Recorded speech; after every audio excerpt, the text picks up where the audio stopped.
Hold on. Let me take a sip.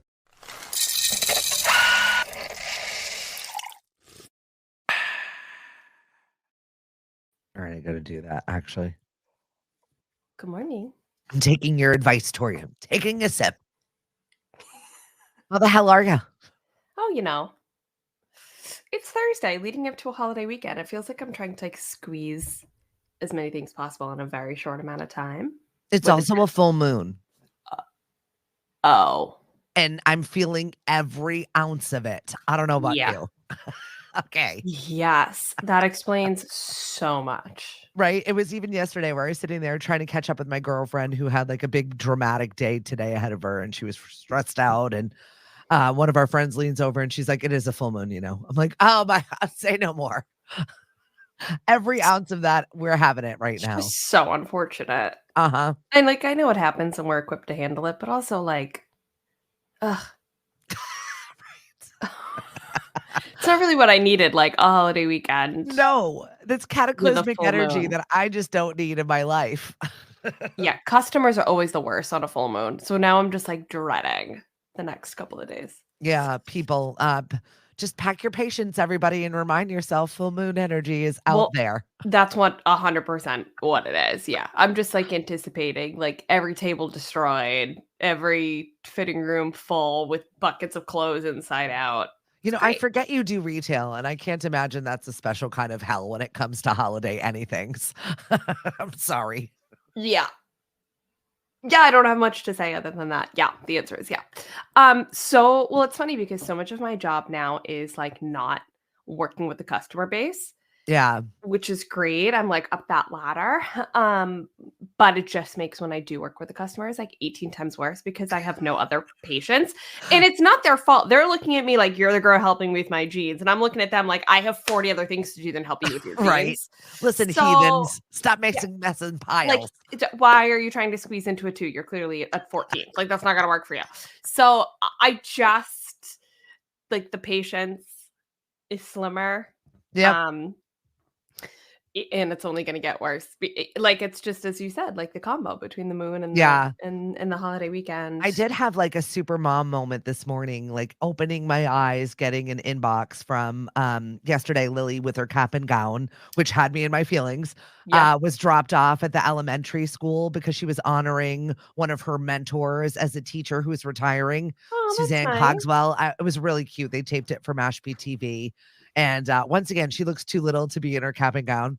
And so Miss Cogswell sent me an inbox today, and she's just like, "Stephanie, I'm still crying over the words that your daughter put down on a piece of paper." She's like, you spend every single day, all day teaching, and you just hope that someday someone will have something impactful to take away from all of your work, your life's work. And I was like, oh my God, I immediately put myself into that space of you're leaving the thing you've done every single day for the last 40 years. Yeah. And my child is on your mind. So that was really cool this morning. So I was like, a little pep in my step. You're raising good kids. And also amendment to what I'm saying, nobody is going to feel this particular full moon more than the teachers. I take back what I said about working in retail. I apologize. I can handle it. Between the holiday weekend, the full moon, and the kids almost being out of school, finals and graduations and proms and everything else, I'm sorry for you. I take it back. That's a different kind of hell. They are ready to just end this day. They're like, is it over yet? Please tell me it's over. All right, so let's get into what's roasting because what's over is Diddy. Diddy songs in all of Peloton.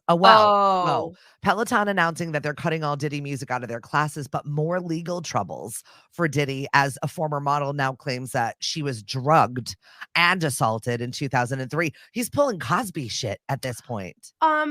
Also, one of his exes too came out and said something along responded to Cassie's statement and said I know how you feel or something like that. So all these people are starting to come out now. Yeah. Do you use Peloton? Yeah. Is the music really integral in it? Yes. Yeah.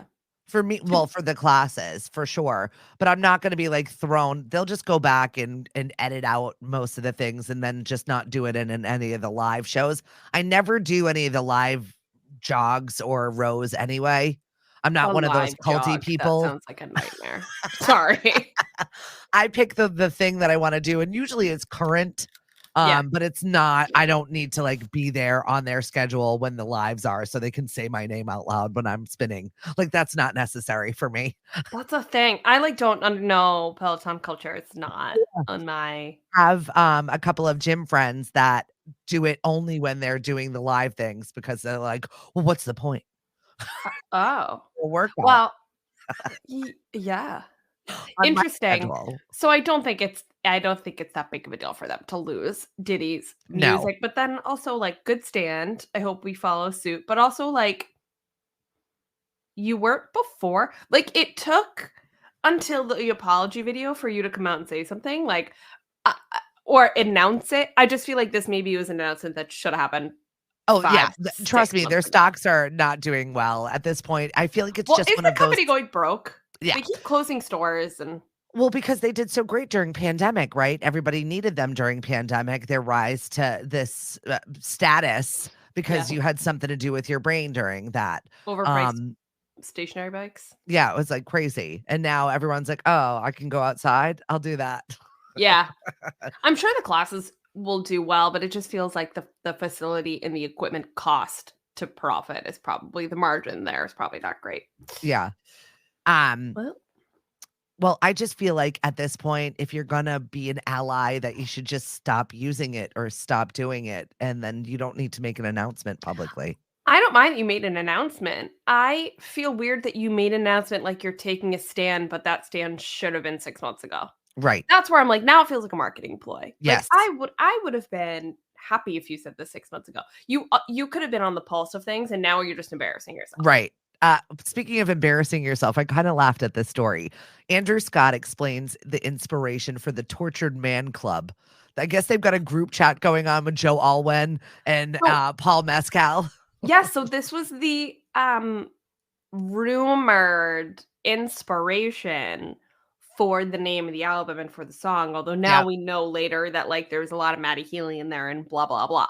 But the concept, the OG concept was that like Joe had this group chat of this like boys club. Yep. And it's like Taylor Swift's middle finger, like, watch me take this cute little thing you thought was cool and proud of and let me blow it up and brand it and make it about myself. Yeah, I love it. It's awesome. I wonder what they talk about in there. I know. Well, that's what Andrew was like spilling the tea a little bit about the inspiration over there and just saying, you know, we were all about to play these tortured characters. And he was in Fleabag, and you know they all had these places, so that's where the original came from. Normal People on Hulu, and then Conversations with a Friend. So this is where this all sparked from. Can I just say something? Yeah, I'm sorry. Go. I know who Joe Alwyn is because he dated Taylor Swift. I don't know who any of those other people are, and I just know them feel by like sight. I just feel like that's a statement in itself. I don't know who any of you people are, except the fact that you text Joe Alwyn, and that's only important to me because he dated Taylor Swift. I just want to let you people know. Those are such irrelevant actors, and nobody would know their names if it weren't for Taylor Swift. That's all. I mean, I do know who they are only because I know them by their site, but no, I would not know their names if they were not in this little club. They're and like, that's because of Taylor. Right. They're like irrelevant little baby actors, which is great. Because there's a place for them in the world and whatever, but I just for Joe Alwyn's like high and mighty stance of like not wanting to be famous or not wanting to like blah blah blah, all the nepotism and everything else. Like, well, just to let you know, it's very British though. It is true. very British. It is their type. Mind you, Travis Kelce says he has no plans for proposing to Taylor Swift, not even on his radar. So where did that source come from? Let me see. I've got to dig it up. I shall. Because in Swift, no engagement rings. This is Us Weekly. When? As of this morning? Yesterday. Okay, so in Swiftie lore, the original comment about Travis potentially proposing to Taylor was released to Entertainment Tonight by a source. The reason people thought that had validity was because Taylor's publicist has a relationship with somebody at Entertainment Tonight. And anytime there's a valid leak of information that they want out there publicly, they go through Entertainment Tonight. Not E-News, not Yahoo, not People Magazine, not whatever. Always through Entertainment Tonight. So I think that's why that rumor had like a little bit more juice and a little bit more validity. So I almost want to say, Travis, I don't believe you. He says he cares very deeply. He's just not there yet.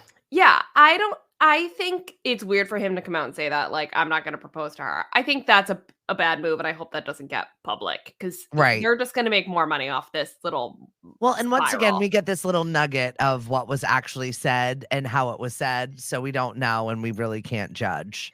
I think two things. I think if they get engaged and they get married, they won't be married for a long time. Like, it feels like it's going to, like, burn hot, burn short, and crumble. And not to say that I don't want her to be in a long, happy marriage and find her truth and find her partner, but she is such a powerhouse. Like, it just seems to me that she's on like a little bit of a different path.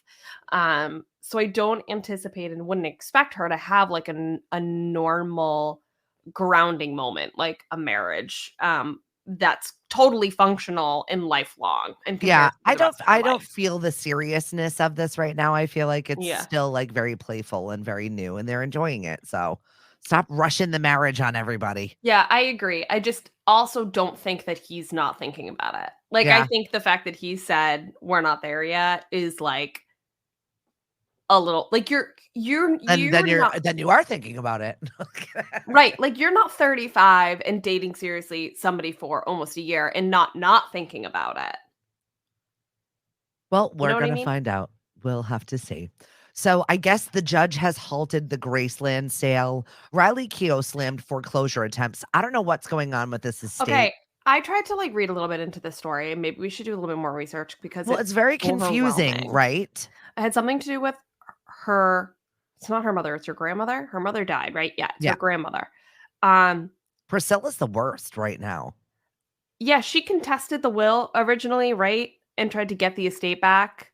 And then that was overturned, and it was like, no, it's really Riley's. I guess in the process of that. And just in case you don't know who she is, Daisy Jones in the Six, Elvis's estate. She's absolutely stunning. I know. Her voice is bananas. Mm-hmm. I need to I don't have a device to search. I wish I could get the details of it, because I don't want to report the wrong thing, but it had something to do with she had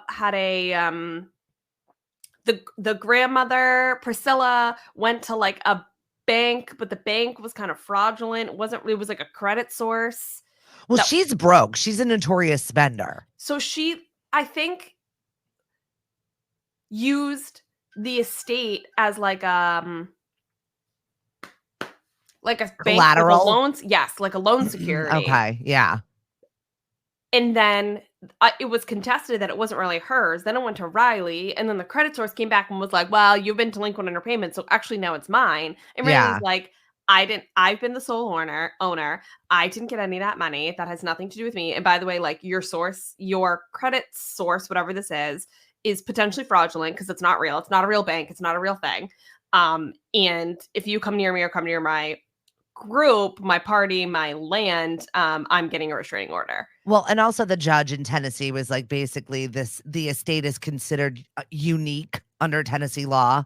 So it's a unique loss. So they really have to go into it. That's irreparable damage if this is sold. You know what I mean? It's not just there's no way you can't just buy a new home. Yeah, there's no way some random creditor out of who knows what decides that. Yeah. You can see the handwriting on the wall. They're like, you were delinquent by 35 You're not days. Getting it. Yeah. So we're going to take it from you. Do you know what I mean? And this has got fraud written all over it. Yeah. For me, especially when Riley comes out and says, I'm getting a restraining order. Okay, something's clearly going on here where there's something funky. I just feel bad for the shit show that has ensued with her having to deal with everything of her mother's loss and everything in between. It's awful. Girl. She secretly had a baby in the middle of it and is trying to start a family and work and do her own thing. And she's keep her siblings afloat and everybody functioning. Yeah, it's been a whole hell of a lot. She shares the estate too with her sisters, who are her half sisters, who are twins. Is that right? Yeah. But she's the Like the trustee. She's in charge Yeah, of dealing she with it needs all. to get back to acting because I really like I that show and I need know. another season. Thanks. So Charlie Conlon passed away, the band Train. He was Oh, 58. But the crazy part was it was like I have a fear. I had a person that in my life that had a bathtub accident, and this is how he died. crazy. He was like babysitting his friend's house in Brussels and fell. They found him dead in the shower like 5 days later. Like, That's with like the water cold. I can't imagine. no, That's gross, crazy. awful. It's really actually a bizarre fear that I have. That's how I go. No, it's Like a it's slip kind of and fall and something stupid happens. because it's random, but also like totally plausible. I think about it every time I like drop the shampoo and reach for it. Like don't or like I have a leg up trying to shave. It's like on. all I can think about. Right? It's not good and it's awful. What a horrible way to go. We feel bad for that. All right. So you're watching this season of Bridgerton. Apparently, Pitbull is loving the fact that his songs are scored to the sexy carriage scenes. Like he's loving it. And I can't imagine Pitbull so sitting back watching good. Bridgerton. I can. It is so good. All right. Well, I've watched the trailer for the 400th time. I I don't know, jump in. They use "Give Me Everything Tonight." I don't know the actual name of the song. It is so well done. They've really created an incredible playlist and an incredible current artist, but also like not current, but like kind of current, but like great with the moment that turned them instrumental. That's what everybody loved about the first season. It blew our minds to have that sort of time period with the songs and how it was scored. Yeah, it's really what made it. I guess there's a 5-hour playlist on Spotify somewhere if you can find it of all of the Bridgerton interesting music. So that might be on my agenda today. All right, I've got a couple of quick hitters before we jump into weird news. Southern Charms, Catherine Dennis was arrested for DUI. I don't think anybody's surprised by that. No, but that's going to be a massive problem with her custody battle. She's always in a custody issue with Thomas Ravenel. I know. And that's going to be a massive problem. Yeah, I saw that she got pulled over and they said that her eyes were glossy. And yep. Bronny James says it's tough being the son of LeBron James. Well, duh. Like, I can't imagine how that feels and the pressure that puts on you as a child. Yeah, no kidding. Do you think that's really, it's probably like circumstantial and situational though, probably not from LeBron himself. No, absolutely not. Yeah. Just from regular I don't really life. see that. Yeah. Chris Kirkpatrick says that NSYNC reunion talk is 100% underway. So we will be having more NSYNC. We are reviving the 90s bands. Yes, we are. And I don't know if I'm here for it. Of course I'm here for it. I'm kind of over it. Like bring me back to the Spice Girls reuniting at Victoria Beckham's birthday party. In that with the viral moment. It was a big hit. What the husband? What's his name? The famous soccer player that I'm now David blanking. Beckham. Thank you. David Beckham took the video. Iconic. Right. All right. So our weird news story, I don't even know if this is possible, but a woman finds a man under her bed. Apparently he'd been living there for 4 months. This is my worst fear. What? I have irrational, interruptive, terrifying thoughts in my brain all the time when I'm home alone that like there's secretly somebody living in my basement. Because it's real. Someone could really actively live under my bed for a year and I would never notice. I never look under there. The only time I look under there is to hear like my cat will find a piece of trash and then at 2 a.m. decide that this is time to play with said piece of trash. And I hear crinkle, crinkle, crinkle. It makes me so nervous. And this is actually also a rabbit hole because then I went down a rabbit hole of stories like this. I need to stop reading things like this. It's making my fear worse. But like parents that are like, the little kid comes into the room and they're like, Daddy, somebody's under my bed. And the dad's like, there's nobody there. Like, it's your imagination. Go to sleep. And then they like wake up in the middle of the night. They go to look and there's somebody really there. Like, can you imagine? Is this the plot of Monsters, Inc.? No, those come out of the closet. Which sounds... Oh, sorry. I need to know with the where my people doors, are hiding. The doors revolve. Okay, so this woman claims that the man had been hiding in her bedroom after secretly living there for 4 months. She's known as Kay. She was on TikTok, just went through the whole chilling saga in 2 parts. And apparently it was like a friend of her brother's or whatever. She says he is absolutely unhoused. But apparently he had been stashing some stuff in the lawnmower outside, including her underwear. After police arrived and walked through the house, she said they noticed several details, including used dishes, messy items, things she says suggested the man had been living there for a long time. He admitted to be living in the house for at least 4 months. He was breaking in when I was gone. He was using my shower, playing my kid's PlayStation, eating my food.